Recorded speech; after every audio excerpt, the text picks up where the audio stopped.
France 3 Régions.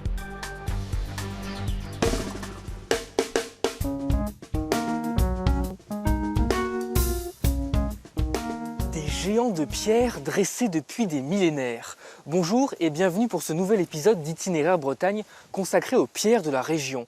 Nous sommes à Erdevenne, un site mégalithique remarquable, moins connu que Carnac, mais tout aussi imposant et intrigant. Un lieu entouré de mystères qu'ils sont nombreux à vouloir percer.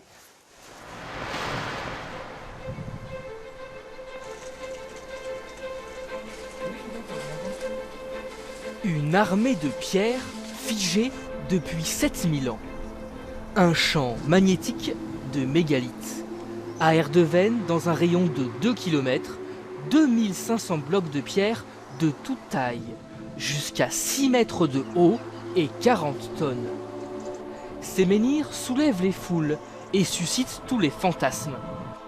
Pour ce groupe de passionnés, c'est même devenu une obsession. De la compréhension, de la surprise, de l'émerveillement. Il y a vraiment quelque chose ici. C'est vrai que c'est un mystère. Oui, tout à fait, oui. Quand on voit la taille de ces pierres, le poids, on se dit qu'on est bien en peine de les bouger à notre époque. Alors qu'est-ce que c'était à leur époque? Savoir qu'il y a des êtres à un moment donné dans le passé qui ont pris la peine de faire ça et qu'aujourd'hui on n'ait aucune idée de pourquoi ils ont fait ça, qui ils étaient, comment ils ont fait, quand est-ce qu'ils ont fait ça exactement, c'est juste absolument hallucinant, quoi. David a son idée. Ce comédien de 27 ans en est persuadé. Il peut communier avec les menhirs, écouter leurs messages pour mieux se l'approprier. Moi j'ai l'impression d'être en lien avec mon passé, d'être en lien avec toute une mémoire comme ça qui est là. Il y a quelque chose qu'on a oublié et c'est pour ça qu'on ne comprend pas. Il y a quelque chose qu'on a oublié, comme un langage qu'on a oublié ou comme une vision des choses qu'on a oubliées et il faut s'en rappeler. Voilà, c'est pour ça que j'étudie. J'essaie de me rappeler pourquoi est-ce que les gens ont construit ça. Pour David, la clé est à chercher en levant les yeux. Ces dolmens seraient alignés sur le soleil.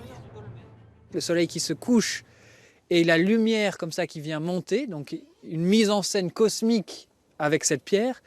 Et en même temps, c'est de la science parce que c'est de l'astronomie. Il y a des mesures au centimètre entre les différents axes. C'est des relations à des kilomètres de distance entre les différents monuments. Une thèse aujourd'hui contestée par la communauté scientifique. Pour les archéologues, ces tables de pierre sont des tombes. Mais peu importe pour David, il reste persuadé qu'Erdevenne n'a pas encore livré tous ses secrets.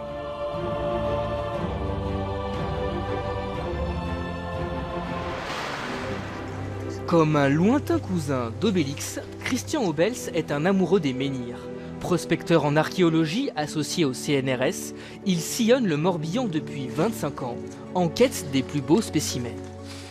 Christian Obels, vous avez recensé tous les dolmens et menhirs ici, et alors le mystère de toutes ces pierres, vous l'avez percé. Ben, le mystère, en fait, c'est qu'il n'y en a pas. C'est qu'on a trop d'hypothèses, en fait, pour expliquer ces différents monolithes, la présence de ces concentrations de pierres dans une région. On sait d'une part que ça impose une démographie forte, donc des populations qui sont riches. Donc ça veut dire qu'on n'est plus uniquement dans des chasseurs-cueilleurs, il y a déjà le début de l'agriculture. Et ça va créer l'une des cultures qui, pour la première fois dans notre histoire occidentale, vont façonner le monde avec leur symbolisme à eux. C'est la première fois dans l'histoire des cultures occidentales où on voit des peuples qui font quelque chose qui n'est pas du tout quelque chose servant à s'abriter ou à chasser. C'est vraiment quelque chose de strictement symbolique. Et donc la clé pour comprendre ce mystère, s'il y en a un, c'est la culture, c'est ça? Absolument. On sait que de nombreuses populations sur Terre qui dressent des pierres, c'est d'une part ce qui vous sert à créer une cohésion sociale, puisque nous participons ensemble à dresser des pierres. Il n'y a pas d'esclavage.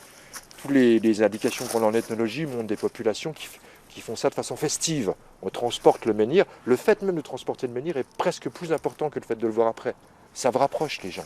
Ça crée une homogénéité sociale qui fait qu'après, lorsqu'on se revoit, on sait qu'on y était. Alors justement, comment ça se passait l'édification de sites comme celui-ci? Est-ce qu'on a une idée? Il y a différentes techniques. Le plus souvent, c'est d'utiliser une espèce de sorte de bateau en bois que l'on traîne soit même le sol en hiver quand la terre est dure, soit sur des rondins de bois. Lorsque le bloc est amené par le traîneau, il bascule déjà un peu naturellement sa partie basse dans la fosse, et après on leur lève soit avec des leviers, des cordes, le plus souvent tout ça en même temps. Avec l'effet levier, on sait qu'on pourrait soulever la terre si on avait, donc soulever un monolithe qui fait 4 ou 5 tonnes, ou même 10 ou 20 tonnes, c'est pas un très gros problème. Merci.